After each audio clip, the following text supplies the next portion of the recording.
Halo semuanya, perkenalkan saya Witra dengan NIM terakhir 017.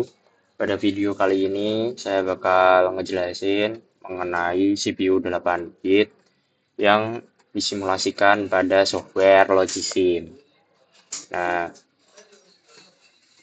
sebelum kita masuk ke simulasinya, kita harus tahu dulu nih maksud dari 8 bit itu apa. Jadi,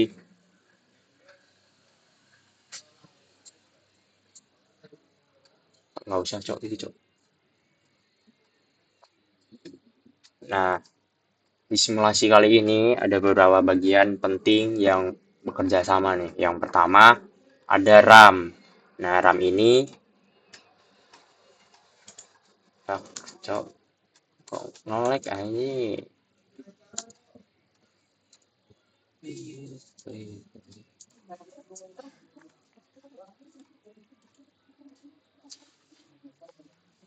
Oke, pertama-tama kita bakal ngejelasin mengenai blok-blok apa saja yang ada di CPU 8 bit ini. Yang pertama ada RAM atau Random Access Memory. Nah, RAM ini merupakan komponen utama. Dia fungsinya itu sebagai tempat penyimpanan program atau instruksi, kemudian data sementara yang dijalankan oleh CPU.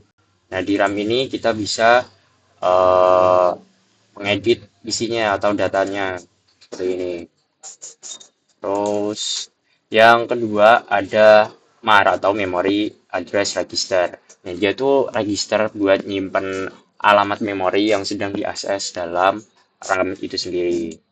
Nah, di dalam MAR itu seperti ini. Terus lanjut ada PC atau program counter. Nah, ini tuh sebuah unit yang berfungsi untuk menentukan alamat instruksi selanjutnya yang akan diakses di memori atau di RAM gitu. I-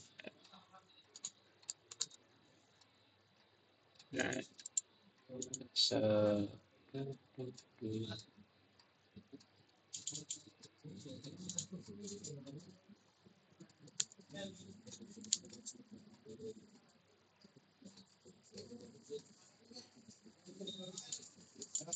terus lanjut ada IR atau Instruction Register.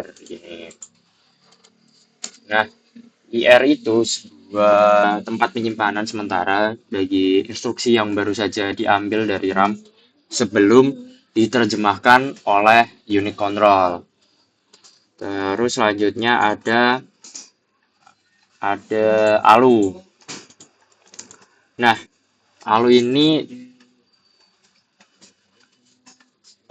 bertanggung jawab melakukan operasi matematika seperti penjumlahan, pengurangan, pembagian dan sebagainya. Terus selanjutnya ada GPR atau General Purpose Register. Nah, ini tuh kumpulan dari register punya fungsi buat nyimpen data sementara selama proses perhitungan berlangsung. Nah, data ini biasanya dikirim ke sini sebelum atau sesudah diproses oleh ALU. Terus ada CON atau Control Unit. Nah, Control Unit ini bertindak sebagai pusat kendali untuk mengatur sinyal-sinyal enable. Terus ada load juga untuk seluruh komponen seperti RAM, register, kemudian ALU, biar alur kerjanya itu sinkron. Seperti ini ada write, ada load A, load B, dan sebagainya. Terus ada clock di sini. Nah, clock ini memberikan pulse atau detak yang mengatur timing dan shifting setiap tahap operasi di dalam CPU ini.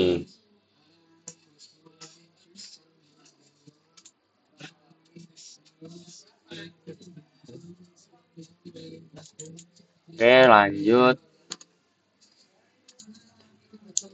Nah, selanjutnya, gimana cara kerja dari CPU ini? Yang pertama itu fetch, atau di sini kita ngelihat ada T0. Nah, dia tuh ngambil instruksi dari RAM. Dari RAM sini, kemudian dipindah ke dalam IR di sini. Nah, terus yang kedua di decode. Di sini ada T1. Nah, sinyal masuk. Nah, yang kedua ada decode. Nah, sinyal tersebut itu masuk ke control unit.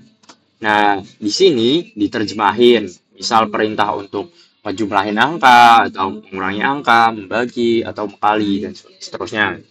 Terus, yang ketiga itu execute. Nah, setelah dari sini, data itu masuk ke ALU di sini.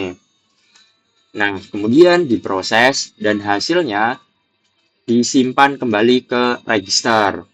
Nah, semua itu, urutan itu berjalan secara sinkron berkat kerja dari clock ini.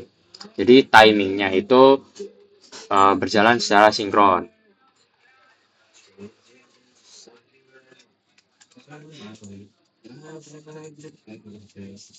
Nah, sekian simulasi CPU 8 bit.